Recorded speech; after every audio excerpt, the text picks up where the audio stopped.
Hey, what is going on there, people? My name is Matt and welcome to my travel vlog. And this week I took a romantic getaway to Barcelona. Now, I had been studying abroad for about 2 months at this point, and this trip was in December, so it was the first time I was actually able to see my girlfriend since then. Barcelona proved to be an excellent choice for a romantic getaway. Barcelona was a relatively cheap city, not as cheap as Budapest where I was primarily spending my time. The alcohol, the food, and everything was not too expensive, and my Airbnb was relatively cheap as well. They just happened to be growing weed there, which was a unique experience too.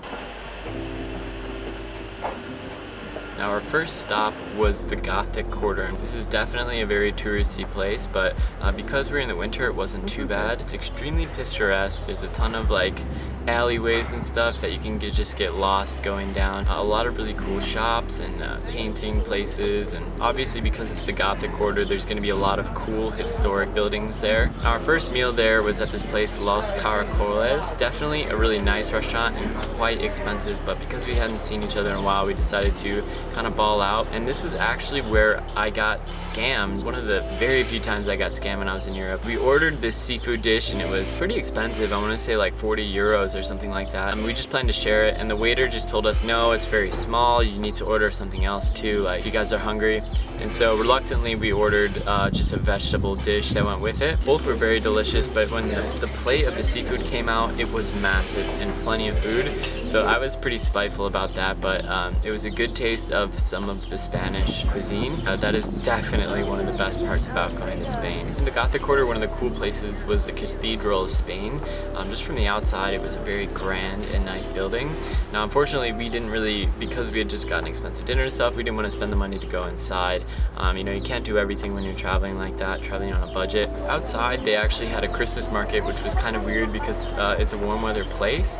And actually, from what I heard when I was there, they don't even believe in Santa.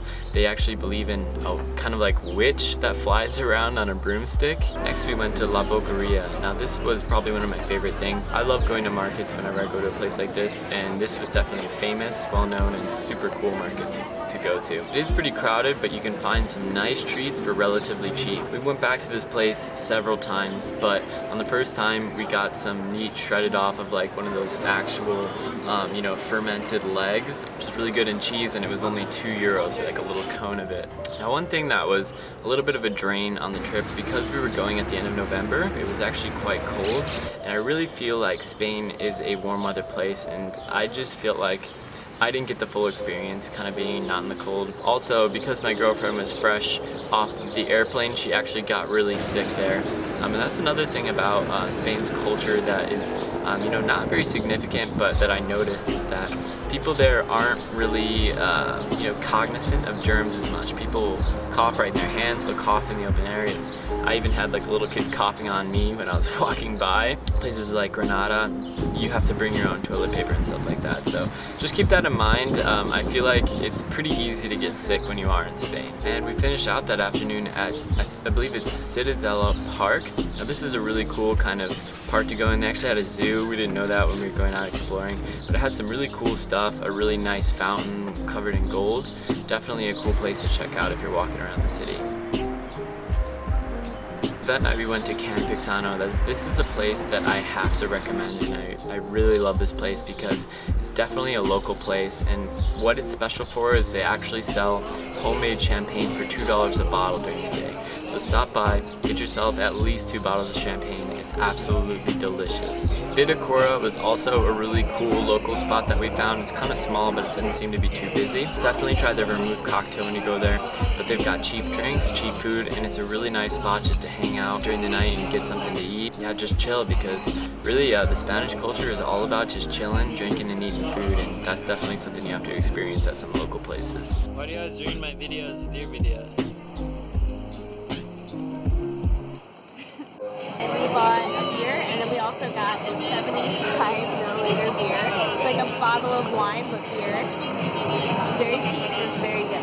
How are you liking Barcelona so far? I like it a lot. Very beautiful. The architecture is really nice. The booze are cheap. The food's pretty decent. Next next morning we headed to La Boqueria again for a little bit of brunch. And there we got some delicious like smoothie fruit juice things. This is probably my favorite part about the market. If you look, there's a bunch of different ones, they're all over, but we found one for as cheap as 2 for €2, so make sure you go around and find the cheapest price because you'll find some really good deals there. Then we got some really good empanadas and some delicious sweet bread.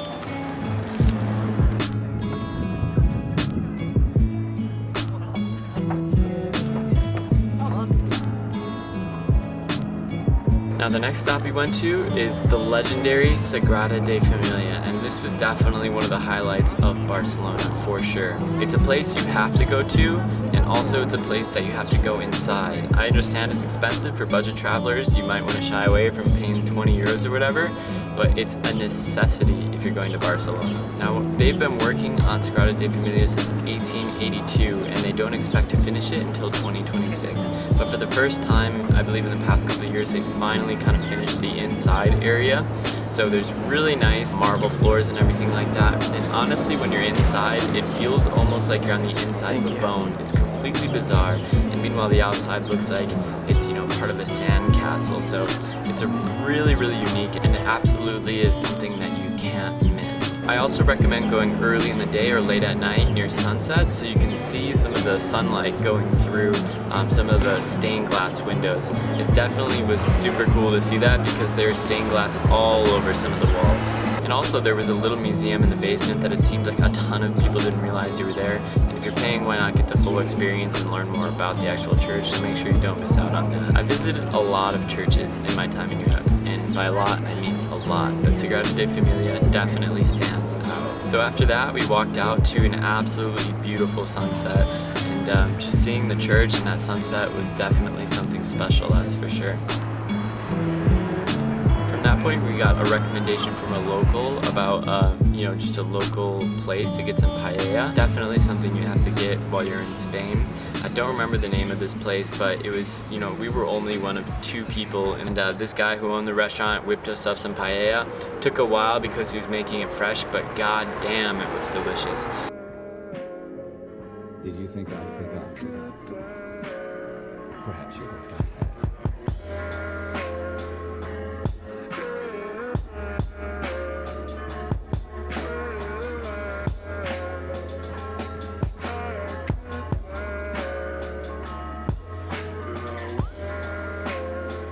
The next morning, it was our last day. We had a flight to catch at the end of that day, but we got up early and went to Parc Guell. Now this is another must-see attraction about Barcelona. Right off of the metro, we got some chocolate churros from a roadside vendor, and if you see these, definitely grab them, they're delicious. It was really cool on the walk up there because it's a bit off of the metro, just experiencing a different side of city. I know it's easy to go into all the touristy parts of Barcelona and stuff, but this kind of gave you a view into what more locals live like in certain parts of the city. It was a lot of rolling hills, and it kind of reminded me in a tiny way of San Francisco in that way. The park itself was really cool, and it had a really magical kind of experiential vibe to it. We actually didn't get to see a ton of the architecture just because we didn't want to pay to go in the museum. That's just how you save money. We could see a lot of it through the gates and stuff like that, so I mean, if you have the money, you can go and do it, but we just didn't. The whole place had a magical kind of feel that reminded me of a like tropical wonderland. Climbing up to the top of the mountain also gave you a fantastic view of Barcelona, and I couldn't think of a better way to end my trip.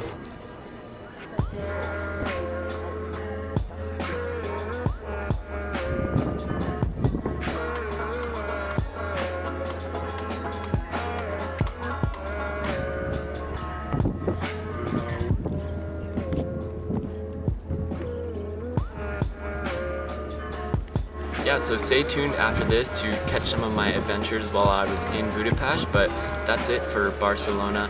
It was definitely an experience I'll never forget, and I feel like it's a city that I have to go back to. I feel like in Spain in general, you could just spend 3 weeks going and exploring. It's one of those places in Europe where the culture and customs are just completely different, and it's definitely something you have to make a stop and go do while you're in Europe. So yeah, if you enjoyed this, make sure to thumbs up the video and subscribe and hit the bell notifications if you want to see more. Really appreciate you guys watching. Make sure to check out my other travel videos if you're ever thinking about going to somewhere. And yeah, thanks so much for watching, and I will see you guys next time.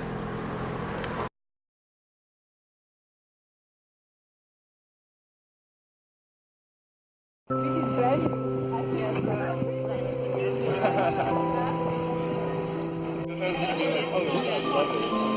when you come in and it's turned off and all the lights are off, you just see a giant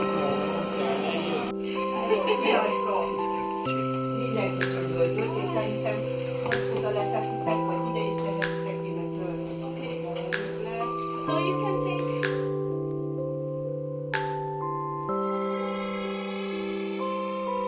Goodbye.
sorry. And I can never make it right. I can never say all this to you, but I love you.